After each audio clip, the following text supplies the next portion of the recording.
Vamos a hablar de estos temas y otros Sí, más con alguien que sepa más que nosotros con de alguien que economía. sabe más que nosotros, que es Aldo Abraham, que por supuesto no hace falta presentarlo, es un destacadísimo periodista de muchísimos medios de comunicación.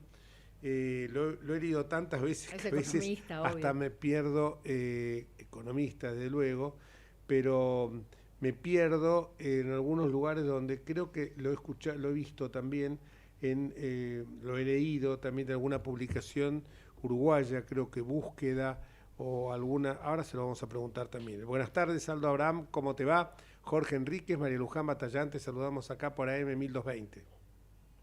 Buenas tardes, un gusto estar charlando con ustedes. Bueno, Aldo, empecemos por lo más práctico, que era lo que veníamos hablando recién con Jorge, ¿no? Esto de subir la alícuota de el impuesto al dólar turista, que ahora lo van a llamar dólar Qatar, pero en realidad era una manera de intentar subir este impuesto. ¿Cómo lo estás viendo vos? ¿Qué beneficios? ¿Qué masa de gente y cuántos millones de dólares va a traer esto? ¿No? Porque estamos hablando como si los 40 millones de argentinos tuviéramos las posibilidades de viajar y gastar con tarjeta en el exterior, con los límites que encima tienen las tarjetas, ¿no? Sí, con los límites que tiene una economía que se está empobreciendo cada vez más, ¿no? La verdad es que dudo que tenga mucho impacto sobre aquellos que van a viajar a Qatar. Yo creo que lo más adecuado es llamarlo dólar turista plus, porque vos hasta $300 vas a poder gastar en tu tarjeta para cualquier cosa, para consumos afuera o para traer algo de afuera, Uh-huh. y vas a seguir pagando el anterior dólar turista, ¿no? Por arriba del dólar, digamos, de $300 vas a pagar una retención, ¿sí? En realidad te van a hacer una retención de 25% del dólar base, ¿no? Uh-huh. Y ¿Esa cuenta que de vos qué, vas la a retención? de bienes personales, Uh-huh. ¿no? Y te lo vas a poder desgravar de ahí. Se supone que si vos, por ejemplo, no pagás bienes personales o no pagás ganancias, que el resto era desgravable de ganancias y bienes personales, 45% que ya estaban, te lo deberían devolver. Lo que pasa es que es cierto, ¿no? Después te lo devuelvan un año después, fácil, y resulta que Con los con intereses 100% de correspondientes a la inflación, inflación. no, por eso, con Ah. 100% de inflación te van a devolver la mitad en realidad, ¿sí? Pero bueno, la verdad es que esto está buscando, por supuesto, que se salgan menos dólares de la Argentina por turismo. Algo puede ser que pegue en lo de Qatar, pero imagínate vos que ya todo el mundo que tenía que comprar pasajes, alojamiento, autos, ya los reservó, ya los pagó, y solamente ahí podrán ahorrarse algo de lo que sea comprar comida y algo más, ¿sí? Yo creo que están más bien apuntando a lo que es esta temporada de verano, porque va a permanecer este dólar turista plus, y es probable que mucha gente revea la posibilidad de irse al exterior. Si sigue subiendo los dólares paralelos, puede ser que no revean aquellos que se vayan usar la tarjeta de crédito, pero por ejemplo con la diferencia que tenía hasta hace 2 días, la verdad es que muchos podrían haber decidido ahorrarse problemas con la FIP y usar efectivo, ¿no? Ahora se Claro. está ampliando la brecha y eso, en la medida que se amplíe, mayor va a ser el incentivo, bueno, a uso de la tarjeta a full afuera, ¿no? La verdad es que esto no resuelve nada, ¿no? Eso es algo que hay que entender, simplemente demora algo que debería hacerse cuanto antes, que es una salida ordenada del cepo, porque si no, lo único que estamos demorando y además complicando aún más es una salida desordenada del cepo a una crisis. De hecho, tuvimos 22 cepos en el pasado en la Argentina. 21 de ellos terminaron en quiebras del Banco Central, que es a lo que está apuntando este cepo, y terminaron en crisis cambiarias y monetarias gravísimas. De hecho, 3 de ellos terminaron en las 3 hiperinflaciones que vivimos. Bueno, evidentemente los seres humanos somos los únicos animales que nos tropezamos con la misma piedra siempre, y sobre todo si somos argentinos, ¿no? Porque Sobre todo. evidentemente, o sea, si ya sabemos que algo nos va a ir mal, si me dicen, por este camino vas a meter la pata y te vas a caer y te vas a ir al agua, ¿qué haces? Vas y vas por ese camino donde, o sea, no, siempre la misma historia, ¿no? Es increíble cómo repetimos. Pero ahora, a todo esto, porque el Banco Central teóricamente su grave problema es de las reservas. No va a aportar mucha reserva, en definitiva, esta medida tampoco. Lo que sí es fastidiar a un segmento de la clase media, media alta, que tenía decidido o irse de vacaciones afuera o irse a Qatar, porque tiene todo el derecho del mundo, el que trabajó y ganó su dinero como corresponde, tienen todo el derecho del mundo a los que les gusta el fútbol ir a ver el Mundial. No se entiendo, no quiero ver a ningún funcionario viendo el Mundial, no quiero ver a ningún Obviamente funcionario del gobierno. Obviamente que van a ir, no. Bueno, Obviamente, y ya se van a- compraron obviamente todos los dólares que Claro. necesitaban, pero Obvio. te digo una cosa, hay digamos, hay una diferencia de conceptos entre lo que piensan, lo que estabas diciendo vos hace un rato en una palabra, que es lo que pienso yo, ¿no? Cada uno tiene derechos sobre lo propio, con respecto a lo que piensan muchos economistas y muchos políticos, entre ellos los que hoy están en el gobierno. Ellos no piensan que el fruto de tu trabajo es para tu libre uso.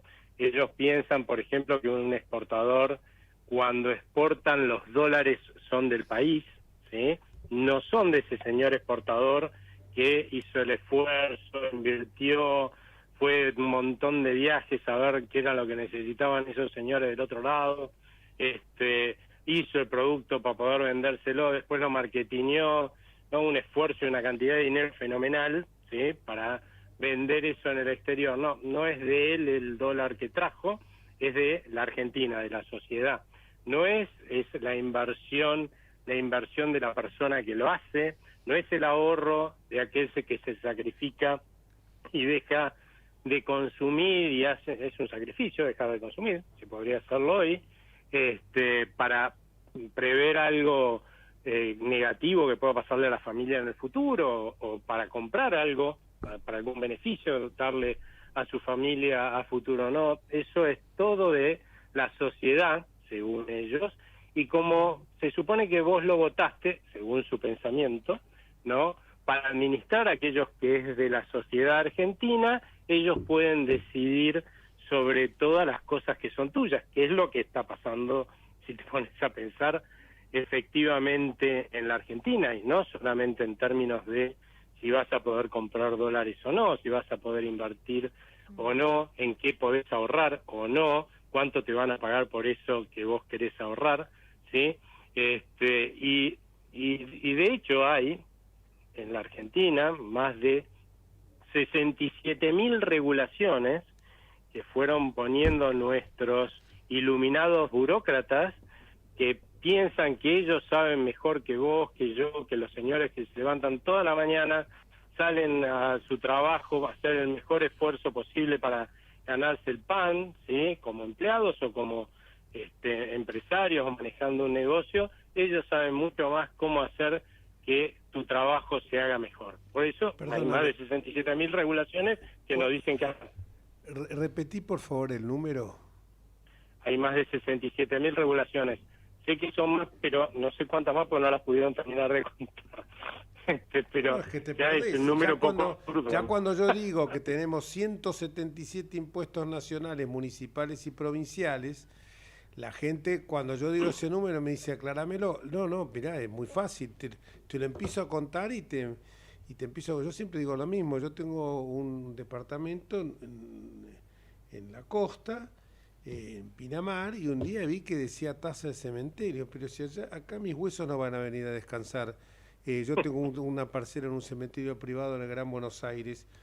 Me ponía a pensar, yo estoy pagando una tasa, la tasa hasta donde yo estudié en la facultad, yo estudié Derecho, soy abogado, pero, viste, aparte que en Derecho estudiabas en la facultad Economía, Finanzas y Derecho Financiero, historia económica argentina, uno, viste, más o menos después se informa. Fui diputado 4 años nacional, entonces, viste, uno más o menos, en la ciudad también fui diputado, entonces uno más o menos se informa. Y cuando ve, dice, pero la tasa no es retributiva por un servicio, no, acá parece que vos la tenés que pagar, como, bueno, otras cosas que he visto en otros municipios.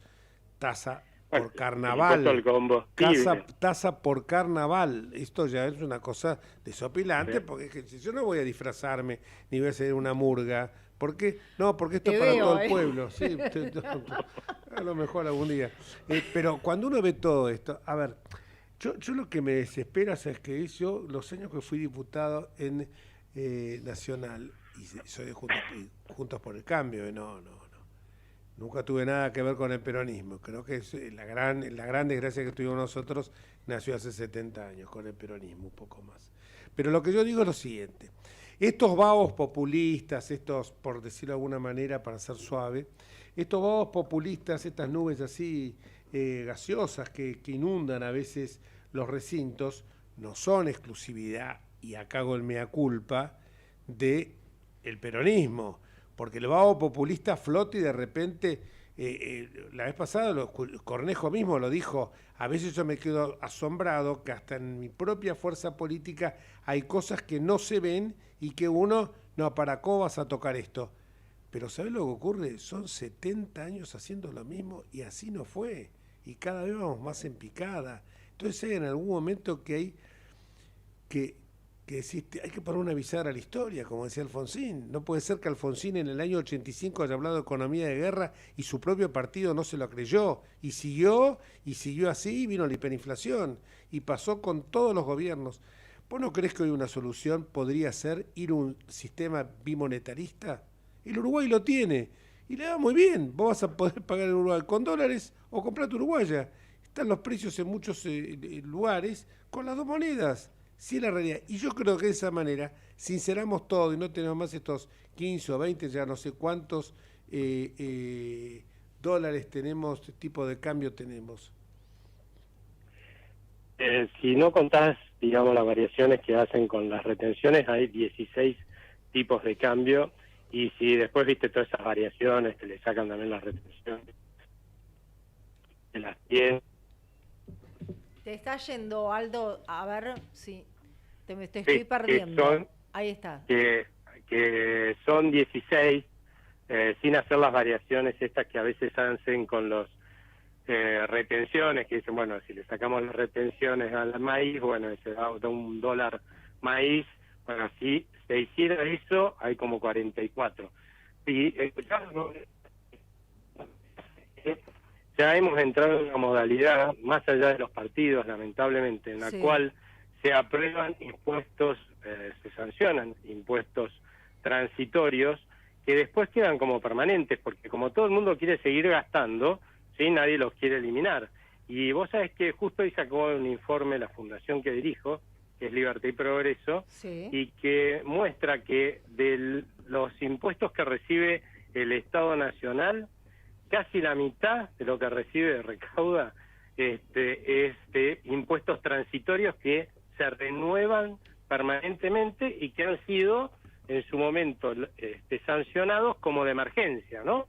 Pero después la emergencia pasa y se siguen renovando y renovando eternamente porque, bueno, nadie quiere dejar de gastar y por lo tanto necesitan esos recursos, ¿no? Ahora, con respecto a si es a ir a una economía bimonetaria, la verdad es que la Argentina es una economía bimonetaria porque nadie confía en el peso, pero no porque los argentinos seamos adictos al verde, como dicen algunos economistas. En realidad, mira, vos sabés que, hablando de hiperinflaciones, que empezamos hablando, o yo estuve hablando de la salida del cepo, cuando íbamos a la cuarta hiperinflación, que eso fue a principios de 1991, el ministro Cavallo se dio cuenta de que había en las reservas tantos dólares como para recuperar todos los pesos y cerrar el Banco Central, ¿no? Entonces lanzó la convertibilidad. La convertibilidad era un vale, que en ese momento eran 10.000 australes por $1, ¿sí? Que lo cambiaron después, sacándole cuatro ceros, $1, que Si vos querías con ese peso, era un vale por $1 que te guardaba el Banco Central, con ese peso ibas a buscar tu dólar y se acabó, ¿sí? Y nos dolarizábamos todos. Y eso hubiera sido quizás lo que todo el mundo hubiera esperado, porque justamente ir a una hiperinflación es que la gente está repudiando la moneda local, ¿no? Claro. ¿Sabés qué hicieron los argentinos? Fueron con $1 y buscaron pesos. Se triplicó la cantidad de pesos en el mercado argentino. ¿Esto qué quiere decir? Que no es verdad que somos adictos al dólar. Lo que pasa es que le tenemos pánico al peso, porque con el peso los gobiernos y los bancos centrales se han dedicado a estafarnos a más no poder para financiar exceso de gastos. Entonces lo que huimos es de esa moneda con la que nos estafan. Ahora, en el momento en que nos dieron una moneda que nos prometieron que iba a ser estable y confiable, como es cualquier moneda de casi todos los países de alrededor, ¿sí?, nosotros demandamos nuestra moneda. Entonces, ¿qué hay que hacer en la Argentina? Bueno, hacer lo que hacen en el resto de los países de la región que tienen inflación baja, que es tener un banco central que priorice darle una moneda estable y confiable a sus ciudadanos, emitiendo exactamente lo que la gente está demandando de esa moneda. Y no como el Banco Central argentino, que el 80% o más de su vida, que empezó allá por mediados de la década del 30 del siglo pasado, ha priorizado financiar los excesos de gasto de los gobiernos de turno y emitir todo lo que estos gobiernos le demanden. Y nos extraña que nos vaya como nos va, y nos extraña tener esta inflación, y nos extraña que la gente no quiera pesos. Claro, no, es increíble, es increíble. Yo me acuerdo, vos sabés, es una anécdota chiquita, que cuando era chiquito mi hijo, hará cosa de 10 años atrás, fuimos a Cataratas, y viste el hotel ese típico a todo el mundo, que vos cruzás la calle y estás del lado de Brasil. Y había unos muñequitos que los pibes en ese momento, fortuna me salían esos muñequitos, entonces del lado de Brasil era más barato, entonces cruzábamos y íbamos a comprar. Entonces yo le decía, bueno, yo te regalo hoy $1, y mi marido le decía lo mismo, ¿no? Hoy te regalo $1. Entonces cruzaba para comprar. Y en los puestos donde se vendían esos muñequitos de Dragon Ball y toda la historieta, te comprabas con $1 varios, decían, no tenés reales. Y Tomás, que está allá con la cabeza, pobrecito, con 10 años lo tenía quemada, porque decía, mamá, ¿cómo que nos están pidiendo reales si yo les estoy dando dólares? Y no, claro, porque no les interesaba tener el dólar, les interesaba el real, y nosotros estábamos desesperados, cómo tener $1, y ellos decían, no, preferimos que nos den reales en vez de dólares. No podíamos creer, y eso nos impactó como un sello, digo, cómo valoran su moneda y cómo no tienen la desesperación y el interés con tener $1, ¿no? Porque justamente no hay un gobierno y un banco central continuamente sacándole de sus reales una cantidad de impuesto inflacionario, o sea, perdiendo poder adquisitivo esa moneda como para financiar a, como dije, el gobierno de turno. Entonces la gente se acostumbra de la misma forma que lo hicimos nosotros, o sea, tampoco hay que mirarlos a ellos. En los 10 años que duró la convertibilidad, la gente prefería tener pesos y no dólares. Y bueno, ¿y por qué? Porque es más práctico, porque estás acostumbrado, porque es tradición, costumbre, pero eso acá no puede pasar porque nos estafan permanentemente desde el Banco Central. Lamentablemente yo creo que nuestros políticos se tienen que dar cuenta. Yo ya creo que este gobierno no lo va a hacer, o sea que nos va a dejar un problemón enorme. Si no les estalla el cepo a ellos, lamentablemente lo va a recibir el próximo gobierno, y el próximo gobierno, que seguro va a ser de la oposición, lo que sí debería entender es que tiene que salirse rápido del cepo. Pero para salirse rápido del cepo, y sin un costo demasiado alto, que siempre va a ser mejor y menor ese costo que salirse con una crisis, ¿no? Lo que hay que hacer, primero que nada, es recuperar credibilidad. Y copiar un poco, yo dije que hubo 22 cepos antes que y solo 21 terminaron en crisis. Bueno, el que no terminó en crisis fue el de Cristina Fernández de Kirchner, ¿sí?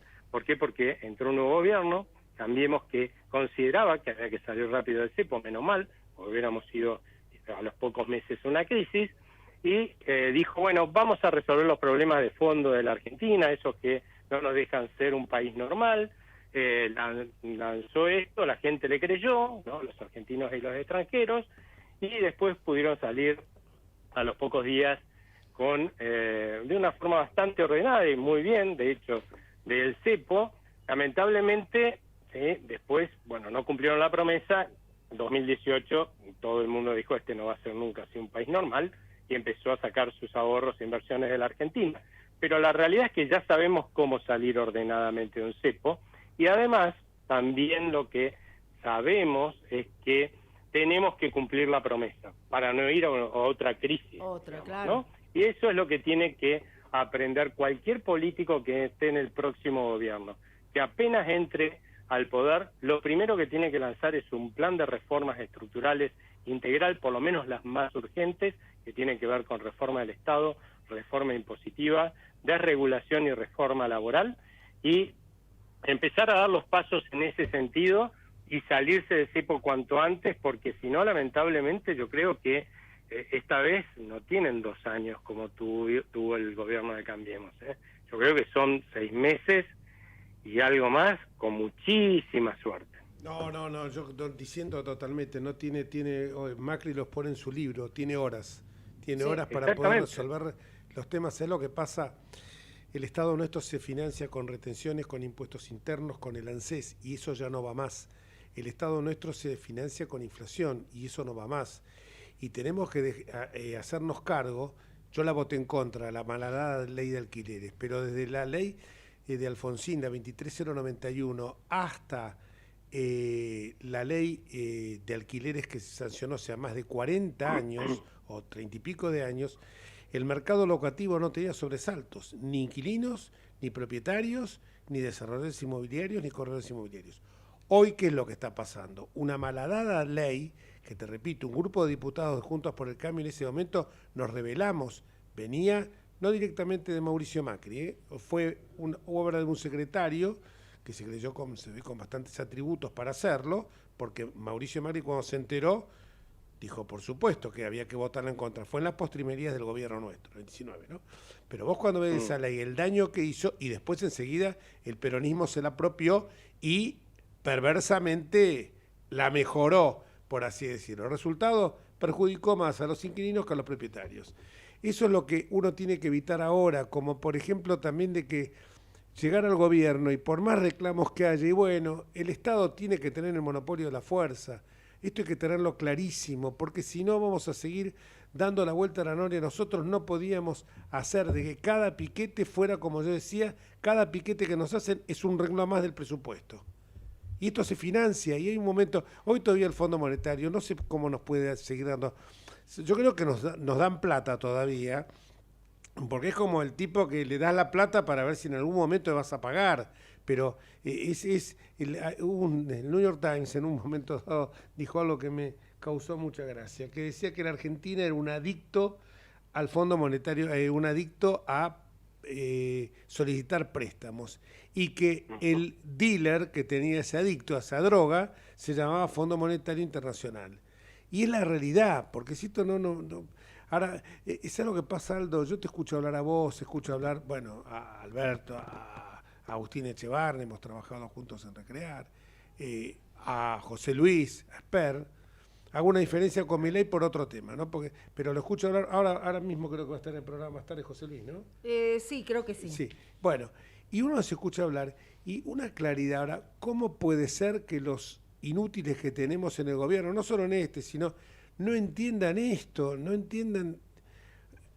Hay afiches el otro día había afiches en una ruta, no ve como un éxito que había 9 millones de personas que recibían la IFE. La IFE, como cualquier otra política social de este gobierno, es el fracaso más grande de la política social justamente. Entonces, yo no entiendo cómo no nos damos cuenta de esto, y cada vez que es como el enfermo que cada vez, en lugar de curarse, cada vez está procrastinando, mandando para adelante la causa de su enfermedad sin ir a un médico. Eso es la única esperanza que tengo, no sé si vos coincidís, es que hoy hay una sociedad que está cambiando, y una sociedad que un 70% de la gente está en contra de los planes. Es lo único. Yo la verdad es que creo que este gobierno, no podemos esperar nada de este gobierno, ningún cambio importante que pueda realmente evitar la crisis a la que vamos, porque ellos consideran, esto es como que vos recibieron un paciente con enfermedades terminales, está en terapia intensiva y el médico que está ahí en terapia intensiva te dice que no tiene nada.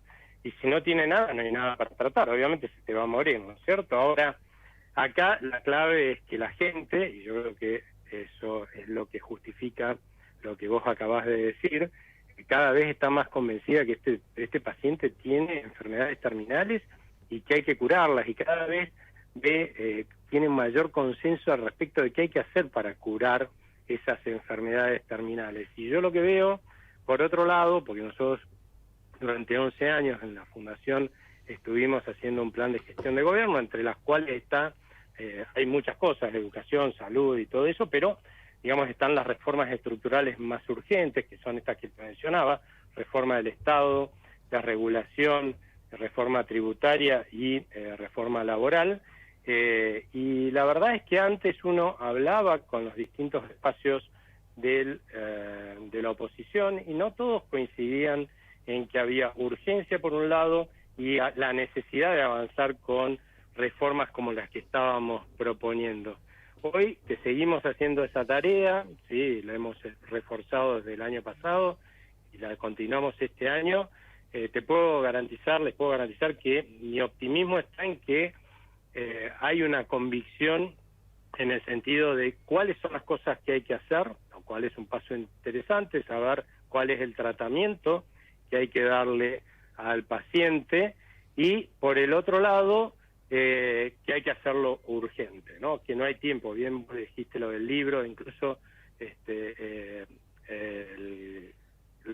Horacio Larreta el otro día dijo que había 100 horas, o sea, todo el mundo está empezando a ser consciente, no sé si porque nosotros estuvimos predicando, yo creo que más bien porque la realidad ya nos ha demostrado que los argentinos no damos más, ¿sí? Y que nuestro sector productivo está absolutamente destruido y agobiado. Y no le podemos pedir que ponga la espalda 2 años, no le podemos pedir que ponga 6 meses siquiera. Entonces hay que hacer las cosas en cuanto se suma, pagar los costos políticos que haya que pagar, y si lo queremos poner en términos de costo político, ¿sí? Más vale que quieran pagar los costos políticos que hay que pagar, porque la otra vez no los quisieron pagar, y mirá que pagaron el peor costo político. Se fueron del poder, pagamos igual, perdiendo las elecciones. Y los pagamos igual. Entonces, o sea, los pagamos igual. Exactamente, el peor de los costos políticos, perdiste el poder, ¿no? Seguro. Claro. Bueno, el problema es que sean conscientes, y yo creo que antes uno iba y hablaba con la gente del gobierno en la época de Cambiemos y te decían, bueno, cuando le proponíamos estas cosas, ¿no? Pero vos querés que nos vayamos con el helicóptero. Hoy, ¿sí? Te puedo asegurar que la gran mayoría de la gente con la que hablamos dentro de la oposición considera que si en los primeros 6 meses no dan muestras cabales de que están avanzando en el sentido de las reformas estructurales, se van con el helicóptero. Y seguro. Es el mayor de los costos políticos y es la mayor de las presiones que tenemos que colaborar todos los demás para empujarlos, pero para que hagan las cosas, ¿no? Muchísimas gracias, Aldo, y no predicaron en el desierto. Por lo menos alguien nos escuchó, y me parece que es una sociedad que ya está suficientemente madura como para saber que el camino es doloroso, pero hay uno solo.